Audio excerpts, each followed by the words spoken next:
John, I got involved in 1988, a few years after college, and I got involved. My dad and my grandfather were still active in the business at that time. Okay. Yeah, and regarding the Helms Bakery, we had bought the building in 1974. How'd you come to buy the building?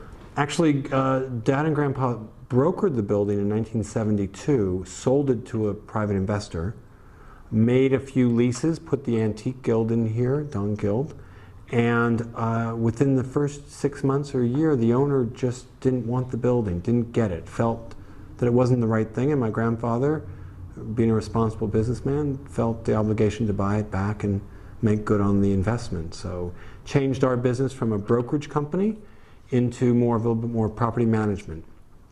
And at the time, the Helms Bakery was never really empty. It always had tenants, warehousing, and the Antique Guild had, I believe, 150,000 feet at that time. Well, John, when I walk through the building, and I do it every week, probably almost every day. Our offices are here, and our grounds crews are here, and I always think about the user. Who's coming to the building? Are they our tenants, photographers, office folk, or are they patrons of home furnishings or of restaurants? So for me, I always want to think about who is that person, and so when we look at our landscaping, and our patrons tend to be more on the feminine, females that are here, I want it to have that softer appeal for females and shoppers.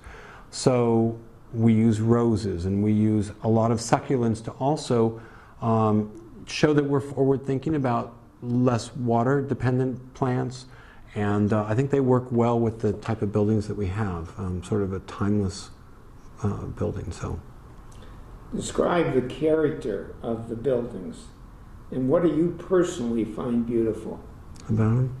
Well, the character of the building is built in the 30s, so it started in 1931, and the Helms family developed it, and I think they had 9 additions, where they kept growing this 11 acres.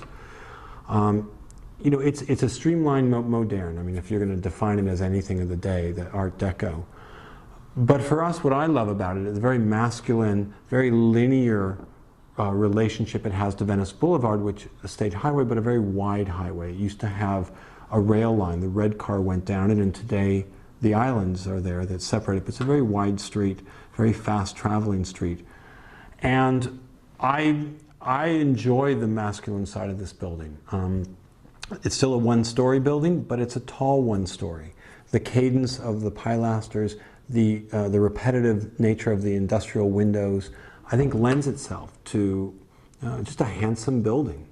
The thing I find beautiful is that you don't see buildings like this as often in Los Angeles, sadly. So for me, the beauty of restoring it, keeping it alive, keeping the history alive is important. I'm really pleased we can do that.